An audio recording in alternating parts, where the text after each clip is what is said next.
울어. 힘들어. 뭐가 힘들어? 도와 준비. 도와. 144번 올빼미 도어 준비 끝! 도와. 도어! 오늘도 돌아왔습니다. 파헤쳐주는 꿀성대 준입니다. 제 의상을 보시면 감이 오시겠죠? 맞습니다. 바로 군대 이야기 중 남자들의 입대 전 이야기와 입대 후 훈련병까지의 이야기들을 제가 간추려봤습니다. 남자라면 누구나 공감할 만한 이야기. 가자! 출발! 거기에 앞서 여러분들 양해 좀 부탁드릴게요. 제가 이 뒷배경을 이제 보여주기 위해서 크로마키를 쓰다 보니까 여기가 같은 녹색이어가지고 옷이 이렇게 되네요. 나름 의상을 챙겨봤는데요. 이때 날짜가 찍히면 살짝 기분이 이상해지지만 크게 와닿지는 않아요. 저 날이 올까? 에이, 오만까지가 가면 되지 라고 하지만 점점 쪼여옵니다잉. 그러다가 일주일 전이 되면 확 와닿습니다. 근데 대충 한 달 전부터 시작하죠. 뭘 시작하느냐, 마치 죽으러 가는 것 마냥 입에 달고 사는 말. 마지막이니까 마지막인데 를 연거푸 뱉어대죠. 누구한테? 친구들한테, 그리고 가족들한테요. 다시는 돌아오지 않을 것 마냥 사고 싶은 거 사고, 하고 싶었던 거 하고, 여행 계획 등등요. 돈 없는 20살 초반이 여친이랑은 미뤄왔던 커플링도 과감하게 맞춰버리고 군대로 째고 돈 쓰고요. 좀 더 비싼 모텔, 호텔 한 번씩 가보기도 하고, 친구들하고는 바다, 산, 여러 여행들을 다니면서 사진도 찍고요. 술 겁나 퍼마시고요. 우정을 돈독히 쌓으면서 노래방 가면 이등병의 편지를 열창합니다. 집 떠나와 열차 타고. 분위기가 숙연해지면서 떼창으로 바뀝니다. 전 군대 가기 전에 이 노래를 정말 조미료 좀 보태서 수백 번은 부른 것 같습니다. 부모님과 시간을 좀 더 보내야 하는데 그 어린 나이에는 친구들과 여친이 우선이죠. 남은 시간을 그렇게 할애하고요. 되게 여러분들 절대 입대 하루 전에 술 많이 드시지 마세요. 훈련은 당장 안 뛰어도 일정들이 빡빡해서 개 피곤합니다. 꼭. 그리고 막상 들어가면 개후회하는 점이 너무 배고프다 보니까 친구들과 사 먹기에는 비싸서 잘 못 먹었던 그런 것들 있잖아요. 그런 비싼 음식들이 군대 들어가면 미친 듯이 생각이 나면서 그때 단 하루만이라도 부모님이랑 더 외식할 걸 하면서 후회합니다. 자, 이때 하루 전날 잠이 올랑말랑하면서 의외로 잠이 듭니다. 무덤덤하게 샤워를 하고 나오면 어머니가 맛있는 최후의 만찬을 해놓고 기다리시죠. 먹고서 아버지, 어머니, 누나, 형, 동생, 시간이 있으신 분들은 대기를 해주십니다. 차로 태워다 주시는 거죠. 그래서 입대 장소에 도착을 하게 되면 다 비슷하게 생긴 사람들이 많아요. 머리가 짧아서 그런가? 생각보다 많은 입대자들을 보면서 기웃기웃하다가 그 앞에 음식점들이 몇 개씩 있죠. 춘천이면 닭갈비겠고요. 저는 배기 보충되어서 닭갈비가 좀 있었어요. 근데 함정이 있습니다. 다 졸라 맛없습니다. 아니, 어떻게 20살 친구들하고 먹고 다녔던 그 싼 음식보다 맛이 없어? 기분 탓인가? 했는데 돌아보면 다 사람들이 맛대가리 없었다고 하죠. 개사기꾼들, 불쌍한 입대자들 두고 철장사 아닌 철장사를 해? 밥 먹고 나와보면 앞에 뭘 잔뜩 파시는 분들이 계세요. 고무링, 고무밴드라고 하죠. 시계, 노트, 볼펜, 귀돌이, 장갑, 양말 등등. 하지만 여기서 살 것은 딱 한 개, 내지는 두 개죠. 시계 필수. 그것도 고무로 된 불 들어오는 전자시계죠. 집에서 괜히 메탈 시계 폼 부린다고 차고 가봤자 아무도 안 봐주고 겨울에 차가워서 손목 부여잡고 눕니다. 어우 추워, 메탈 왜 이렇게 차가운 거야. 그리고 나머지 하나는 굳이 필요 없는데 혹시나 분실할 것을 감안하여 고무링 정도? 근데 사실 이것도 필요 없어요. 건빵 바지에 다 넣고 다니면 잃어버릴 일이 거의 없으니까요. 친구들도 몇 명 와 있기도 해요. 그럼 평소에 오그라들어서 하지 않았던 그런 행동들을 한 번씩 합니다. 야, 내가 정말 아끼는 거 알지? 야, 사랑한다. 잘 다녀와. 가족과 친구 끌어안고 울거나 아니면 담담한 척 혼자 참고 있는데 부모님이 덥석 끌어안아 주시면서 우신다면 나도 모르게 참았던 눈물을 흐느끼게 되고요. 그리고 어머니가 써주신 손편지도 있어요. 들어가서 냄새나는 화장실 가서 읽으면 힘이 엄청나죠. 이 영상을 빌려서 제가 드릴 말씀이 있는데요. 제가 예전에 지갑을 잊어버렸거든요. 그 지갑이 굉장히 고가였어요. 어디서 선물 받아가지고. 근데 그 안에 저 훈련병 들어갈 때 어머니가 손편지로 써주신 편지가 있거든요. 처음이자 마지막인 그런 편지인데 지갑 보통 찾으면 돈하고 지갑 가져가면 되잖아요. 저한테 인생에 하나밖에 없는 편지인데 사람 새끼냐 네가 그거 안 보내주고? 정말 마음이 아파서 그래요. 꼭 좀 부탁드릴게요. 저한테 인생에 단 하나밖에 없는 편지입니다. 조교들과 분대장들은 부모님들 다독입니다. 어휴, 걱정하지 마세요. 요즘 군대 너무너무 편하고 좋아졌어요. 아무 걱정 마시고 아드님 휴가 나가는 날 반겨주세요. 저희가 다 알아서 안전하게 챙기겠습니다. 라고들 하지만 연병장 계단이 쫙 있는데 그 위로 아들들은 올라가고 경례하라 그래요. 부모님들 마지막 인사하라고. 그럼 밑에 부모님과 친구들이 보입니다. 하고 나서 다 빠져나가시면 그때부터 이놈들이 돌변하기 시작합니다. 아무 잘못도 안 했는데 대뜸 소리를 지르고 욕을 하기 시작하죠. 야, 이 삐리리 새끼들아 똑바로 안 해? 뭐 똑바로 안 했다는 거야. 그냥 서서 엄마 하고 느끼고 있었는데. 차렷! 열중시야! 차렷! 동작 봐라! 앉아! 일어서! 앉아!를 반복하면서 군기를 잡죠. 왜냐? 사회에서 묻은 때를 벗기겠다는 의도입니다. 아무튼 아직 훈련병은 아닙니다. 빵주차니까 입소 장정이라고 불러요. 쉽게 말해 장정.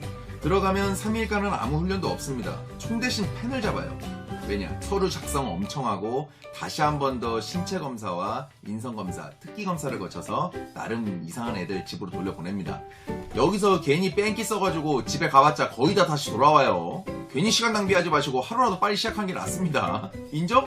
인정이요. 자가진단이라는 걸 하는데 괜히 관종식으로 약하고 불쌍한 척 적어봤자 훈련 빼주는 거 없어요. 그거 나중에 자대 배치 받을 때 넘어가서 군생활 꼬이는 일 없길 바랍니다. 간부들이 TV에서 말하는 걸 봤는데요. 단언컨대 저희는 훈련병들을 고객으로 생각하고 있습니다. 절대 걱정하지 마십시오. 부모님들. 고객? 야, 이놈들아. 집 앞에 있는 마트만 가도 고객한테 그렇게 안 한다. 이씨. 소리 지르고 욕하고 윽박 지르고 그러면 어느 고객이 물건을 사냐? 안 그래요? 고객님, 화생방 시간입니다. 들어가셔서 저희가 나오라 하기 전까지 나오시면 뒤집니다. 뛰쳐나가려고 하면 잡아채서 다시 집어넣죠. 아주 젠틀하게 고객 우대하는 군대. 아니, 대한민국에 전역자가 몇 명인데 그런 구라를 TV에서 하시나요? 차라리 내 아들, 내 동생이라고 여긴다고 말해요. 그래도 안 믿겠구만. 누가 봐도 구라를. 아니, 벌구요? 입만 열면 구라요. 입 벌구. 콱! 재미삼아 말씀드리자면 제가 겪은 군대엔 민주주의란 없었던 것 같습니다. 단지 민주주의를 수호했을 뿐. 들어가서 첫날 자잖아요. 잠들기 전 누워서 내무실 천장을 이렇게 바라봅니다. 그러면서 생각을 해요. 이건 꿈일 거야. 눈 뜨고 일어나면 나의 폭신한 침대가 있는 집이겠지? 응, 아니야. 그런 기상소리가 나요. 빰빰빰빰빰빰빰빰 빠라바라밤 빰빰. 근데 너무 길어요. 안 깨요? 그렇죠. 현실이죠. 속으로 족같다를 연거푸 내뱉으면서 따릅니다. 피복 받고 의료대 받고 입어도 보고 하면서 나는 누구인가? 여긴 어딘가? 나는 왜 이곳에 있는 걸까? 생각을 하지만 왜 있기는 대한민국 남자니까 있지. 너무 힘들다 보니까 밥도 생각보다 먹을만 해요. 긴장이 탁 들었다가 싹 풀리거든. 밥 먹을 때는요. 이거저거 다 봤다가 보충대를 떠나서 신병 교육대로 옮기죠. 이제 시작인 겁니다. 처음 보는 전우들과 이야기도 나누고 훈련도 뛰고 아프기도 하고 조교들은 개 무섭고. 저 때는 6주 훈련이었거든요. 1주차는 그냥 체력 단련이 많아요. 체력 단련은 끝날 때까지 하긴 하는 건데 이것도 시기를 잘 타고 들어가야 한다는 점이 비가 오면 훈련을 내무실에서 정신교육으로 때웁니다. 근데 맑은 날만 잔뜩인 날 들어가면 족되는 거야. 제가 하도 오래돼서 기억이 가물거려요. 제대한 지 15년이 넘어가지고 2주차가 각계전투 그리고 사격이었고 3주차가 수류탄 사격, 4주차가 유격훈련, 5주차가 화생방이었던 걸로 기억을 합니다. 사격은 항상 거의 껴있다고 보면 되고요. 각계전투란 뭐냐? 훈련은 전투다! 각계전투! 훈련은 전투다! 각계전투! 이거를 무한 반복하면서 크게 외치면서 철조망도 밑으로 통과하고 그 무거운 총 들고 산 위를 뛰어댕기고. 근데 웃긴 게 다른 훈련병보다 잘하면 옆으로 열을 시켜서 애들 반복하는 동안 쉬게 해준다고 하는데 말이 그런 거지. 속지 마세요. 웬만하면 거의 다 무한 반복시켜요. 왜냐? 그래야 애들이 쉬려고 열심히 할 테니까요. 개그튼 분들. 수류탄은 안전 클립 제거, 안전핀 뽑아, 투차 하면서 던지면 태어나서 들어보지 못한 겁나 큰 폭발음을 들을 수 있습니다. 던지고 내가 놀래 막. 꽝! 근데 단체 생활에는 꼭 병신들이 껴있죠. 벌벌 떨고 못 던져서 분위기 험악해지고 그러다가 사고도 나고요. 사격은요 그냥 족같다고 보면 돼요. PRI라고 다들 기억나시죠? 100사로바, 200사로바, 250사로바 맞나?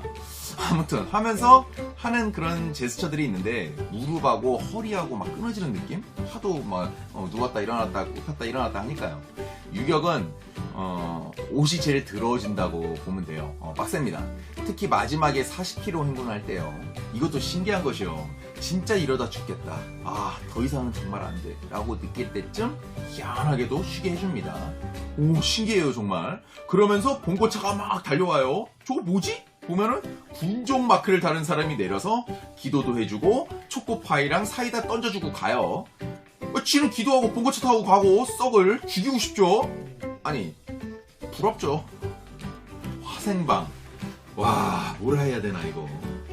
그냥 본인한테 달린 구멍이랑 구멍에서는 물이 다 쏟아진다고 보면 간단해요. 방독면도 꼭 고장난 것들이 껴있어요. 근데 그거 항상 내 거야. 가스가 들어온다는 거죠, 중간에. 괴롭죠. 근데 이것도 별 의미가 없는 게 어차피 안에서 방독면 다 벗겨요. 누가 좀 더 빨리 가스를 맞이하느냐의 차이지. 한 조에 6명에서 8명 정도씩 들어가는데 꼭 한두 명씩 껴있어요.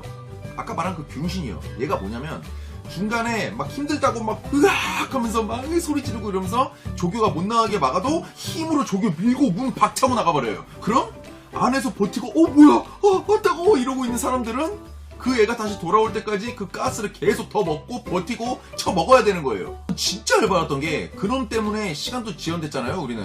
근데 다 끝나고 나와서 이제 한 사람들은 대기하잖아요. 편하게 딱 공기를 마시면서 이렇게 공기가 편안한 거구나 하면서. 그럼 거의 마지막 조에 속해 있던 조에도 누가 뛰쳐나와요. 그렇지만 다시 안 집어넣고 냅둬요. 안에 있는 애들도 원래 시간대로 하고 나오고요. 왜냐? 조교들도 교육 시간을 맞춰야 하거든요. 빨리 끝내고 가서 이제 밥 먹고 해야 되니까. 군대가 진짜 기가 막힌 게 하늘이 무너져도 밥은 제때 줘요. 매 빨리 맞아서 편한 줄 알았더니 손해였죠. 그리고 군대 가서 아프면 저만 손해고 너무 괴롭습니다. 서글프고요. 최대 몸 관리 잘 하셔야 합니다. 거기 조교들도 솔직히 댕갈이에요. 무서운 척하고 빡센 척하지만 자대 배치 받고 가는 그런 애들보다 편한 보직입니다. 또한 훈련병들보다 몇 개월 일찍 온 애들도 섞여 있고요. 나이도 비슷하고 무지 윗사람 같고 존경스럽고 대단해 보이지만 개코나 별거 아니에요. 맞잖아요, 형님들. 훈련소를 마치고 자대 배치를 받는 날이 다가오면 나한테 악마같이 해서 미웠던 그런 조교들이나 동기들한테 괜시리 미안해지면서 헤어질 생각하면 서운합니다. 근데 이건 역시 아무것도 아니라는 거예요. 생활 끝난 듯한 느낌을 받으면서 자대로 신나게 가면 이제 시작이었구나를 느끼게 돼요. 제가 제대한 지 15년이 넘다 보니까 기억이 가물가물한 탓에 영상에 도움이 되고자 집에서 어렵게 먼지에 쌓인 저의 군 시절 수양록을 찾아봤는데요. 몇 가지 읽어드리려고요. 우리 1등병 상사님께 좋은 걸 배웠다. 남자는 공과 사를 구별해야 한다. 다음 개소리. 정말 아픈데 눈치 보이고 꾀병이라 그럴까봐 죽어라 했다. 지금 온도 체크해보니 39.2도. 근데 내무실장이 꾀병이라고 한 번만 더 아프다고 하면 죽여버린다고 했다. 이 씹새끼 기억나네요. 말라가지고 한 대 치면 꼬꾸라질 것 같이 생겼던 자식. 아프면 이야기 하라며. 39.2도가 말이야? 내무실장 때문에 더러워서 참고 더 뛰었더니 악화되는 것 같다. 그냥 참으련다. 행군 완주하면 복귀시켜준다더니 체력훈련이라는 명분하에 말을 바꿔 오리걸음으로 연병장 5바퀴씩을 돌게 했다. 거짓말만 하는 피노키오 같은 새끼들. 성취하니 그래도 감격이었다. 다음 미친 개소리. 담배 피고 싶다. 허리, 무릎, 팔꿈치 다 아프다. 너무너무 탄산 콜라가 먹고 싶다. 초콜릿도. 오늘은 포식한 날이다. 교회에서 초코파이 2개와 콜라 1캔, 건빵 한 봉지와 마스터 음료수 1캔. 우와, 이렇게 어이없는 곳이 군대입니다. 이제 곧 회식을 할 예정이다. 회식은 핫브레이크와 음료수를 준다고 한다. 중대장님이 인심 쓰는 척 크게 쏘시는 척 하셨지만 이건 다 결국 은행에 들어가 있던 우리의 돈이었다. 이때 월급을 받았는지 기억이 안 나요. 아니면 들어갈 때 우리가 가지고 갔던 돈을 갖다가 자기네들 걷어서 거의 군대에서 만든 은행에다 넣어놓은 건지 기억이 안 납니다. 어머니 장 보실 때 마트나 백화점에서 먹고 싶었던 거 마음대로 넣고 사서 먹었던 때가 너무 그립다. 진짜 그립긴 해요. 오늘 강제로 축구 시켜서 했는데 대가리가 호나우두 같다고 공격 같이 하자고 했던 상병 조교님이 밤부터 나오면 죽여버린다고 했다. 개 족같은 새끼 라고 적혀있네요. 기억나요? 제가 두상이 되게 동글동글하거든요. 미용실에서 이제 머리 자를 때 이렇게 동그란 두상은 본 적이 없다고. 그래서 자르면은 완전 동글동글해서 호나우두 같아요. 사회에서도 친구들이 호나우두 같다 그랬었거든요. 머리통만 보면. 쥐가 시켜놓고 병신이 분명히 못한다고 했는데 세상에서 제일 못하는 게 축구라 그랬는데 힘들다 보니 밥이 너무 맛있었다. 새로 들어오는 훈련병들을 봤더니 힘이 난다. 난 쟤네들보다 더 빨리 집에 가니 히히. 1회 훈련했는데 존나 무겁다. 내 팔 18. 중대장 개, 소대장 개, 조교 병신. 이제는 읽어드릴 게 욕밖에 없네요. 예. 더 이상 읽을 게 없습니다. 군대를 앞둔 분이시거나 군대를 제대하신 형님들이시나 본인의 군생활을 짧게 댓글로 한 줄씩 남겨주세요. 저도 궁금하네요. 왜냐면 군생활은 똑같은 게 자유가 없을 뿐 지내왔던 거는 여러가지 이야기들이 많으니까요. 영상의 댓글들도 보고 제가 다음 편에는 2등병, 1병, 상병, 병장 이 군생활 진짜 자대생활에 대해서 한번 공감이 가게끔 만들어 보겠습니다. 오늘의 결론, 산 넘어 산이로구나. 영상 재밌게 보셨다면 구독과 좋아요 필수입니다. 땡큐. 영상이 사이다평이었길 바라면서 저는 이만 물러나겠습니다. 오프너?